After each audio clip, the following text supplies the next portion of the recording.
Good morning बच्चों। आज हम हिंदी व्याकरण का पाठ 9 अनेकार्थक शब्द पढ़ेंगे। अनेकार्थक का अर्थ क्या होता है? अनेक मतलब बहुत सारे, और अर्थ अर्थ देने वाले, ऐसे शब्द जो अनेक अर्थ देते हों। ठीक है, जैसे मैंने यहाँ पर दो उदाहरण लिखे हैं कि आज सोमवार है। क्या है? आज सोमवार है। यहाँ जो रेखांकित शब्द है इसे देखिएगा, तलवार के वार से मारा।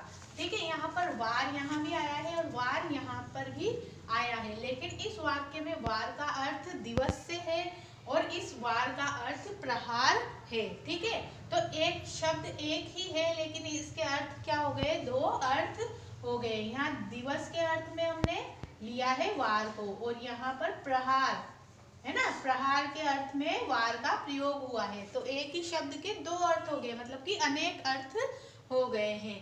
ठीक है, तो इसका जो क्या हो जाएगा कि जहाँ शब्द एक ही हो पर उसके अर्थ अनेक हो, वहाँ उसे अनेकार्थी शब्द कहते हैं। ठीक है, यहाँ तुम्हारे शब्दकोश के लिए बहुत सारे अनेकार्थी शब्द दिए हुए हैं।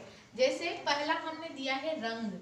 रंग का अर्थ वर्ण भी होता है, दशा भी होता है और प्रेम भी होता है। ठीक है, वैसे ही रस, रस का अर्थ आपके स्वाद भी हो जाएगा और फलों का निचोड़ भी हो जाएगा। फलों के रस को भी हम रस बोलते हैं, और स्वाद हम वाक्य बोलते हैं ना कि बहुत रसीला खाना था, स्वादिष्ट खाने को, रस बहुत अच्छा था इसमें। ठीक है, इस तरह से बोलते हैं। फिर तीसरा है आपके वर्ण।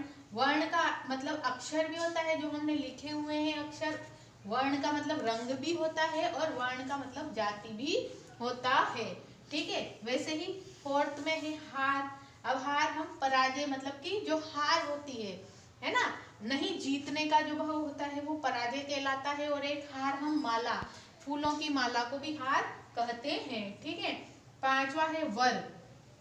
अब वर का अर्थ वरदान भी होता है और दूल्हा भी होता है। वैसे ही नव मतलब कि नो, नव को नो भी बोलेंगे और नया भी इसका अर्थ होगा। लेकिन और तीर, तीर में बाण भी होगा और किनारा भी इसका अर्थ होगा। घन, घन का मतलब बादल और हथौड़ा होगा। ठीक है, लेकिन इनके अर्थ हमें कब पता चलेंगे? जब हम इनका वाक्य में प्रयोग करेंगे। ठीक है, जब वाक्य में हम इन शब्दों का प्रयोग करते हैं तो उसी अर्थ में हमें इसका प्रयोग करना होता है। ठीक है, अब और भी बहुत सारे शब्द दे रखे हैं, उनको भी हम देखते हैं। चलिए और शब्द देखते हैं इसी में हम अनेकार्थक शब्दों में कि क्या क्या शब्द होते हैं। जैसे गति, गति का अर्थ चाल भी होता है और मोक्ष भी होता है। ठीक है, कुल, कुल का वंश, कुल का अर्थ सब भी होता है, और वंश जो परिवार और वंश होता है वो भी इसका अर्थ होता है। वैसे ही काल, काल का अर्थ मृत्यु भी होता है और समय भी होता है। लेकिन इनका प्रयोग जब हम वाक्य में करते हैं तो उसी के आधार पर हमें पता चलता है कि यहाँ मृत्यु के लिए काल कहा गया है या समय के लिए कहा गया है। ठीक है, फिर वैसे ही भूत, बीता हुआ, और भूत प्रेत के लिए भी भूत आता है। वैसे ही अब कर, कर का मतलब हाथ भी होता है, टैक्स भी होता है और किरण भी होता है। घट, घट में घड़ा है ना, घड़े को भी हम घट कहते हैं। कम होना है ना, घटाना बोलते हैं ना अपन, तो घटना, कम होना भी घट कहते हैं। और हृदय, हृदय मतलब हमारा दिल जिसको हम कहते हैं। ठीक है, तो हृदय भी को भी हम क्या कहते हैं? घट कहते हैं। पानी, पानी का क्या क्या अर्थ हो सकता है? पानी का अर्थ जल हो सकता है जो हम पीते हैं। चमक हो सकती है। ठीक है, पानी का अर्थ चमक से भी लिया जाता है। पानी का अर्थ जीवन से भी लिया जाता है। कहते हैं ना जल है तो जीवन है, तो पानी का अर्थ जीवन से भी लिया जाता है। और प्रतिष्ठा, मान सम्मान के अर्थ में भी पानी का अर्थ लिया जाता है। वैसे ही सर, सर का मतलब होता है तालाब, और हमारा सर जो हम सर कहते हैं इसको सिर।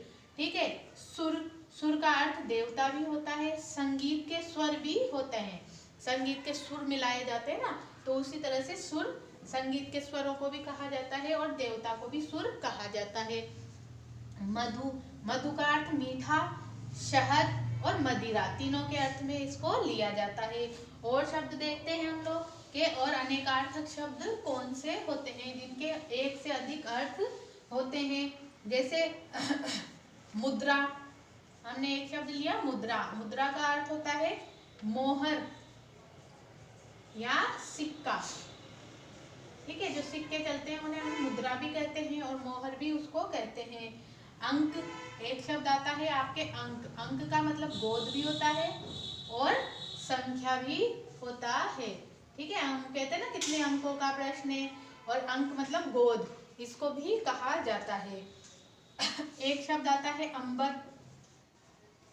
अंबर का अर्थ आकाश भी होता है और अंबर का अर्थ कपड़ा भी होता है। ठीक है, अंबर के क्या क्या अर्थ हो गए? आकाश और कपड़ा। फिर अवधि। अवधि का अर्थ होता है सीमा या निर्धारित समय, है ना। इतनी अवधि में तुम्हें कार्य पूरा करना है, ये निर्धारित समय हो जाता है, उसे अवधि भी कहते हैं। ठीक है, एक आता है आपके सूत। सूत का अर्थ होता है डोरी, धागा या डोरी जिसे हम कहते हैं ना, धागा, डोरी। और सारथी। सारथी जो रथ चलाने वाला होता है उसे भी हम सूत कहते हैं, है ना। रथ को चलाने वाले को क्या बोलते हैं? सारथी। और सारथी को हम सूत भी कहते हैं। फिर और आ जाइए, देखिए जड़। जड़ हम मूर्ख व्यक्ति को भी क्या कहते हैं? जड़ बुद्धि वाला कहते हैं। और पेड़ की जो जड़ होती है उसे भी जड़ कहते हैं। ठीक, कितने शब्द हो गए इसके? मूर्ख और पेड़ की जड़। अब एक है हरि। हरि का अर्थ विष्णु भी होता है और घोड़ा भी होता है। ठीक है, पत्र, एक शब्द आता है आपका पत्र। पत्र मतलब चिट्ठी भी होता है और पत्र मतलब पत्ता भी होता है, जो पेड़ का पत्ता होता है।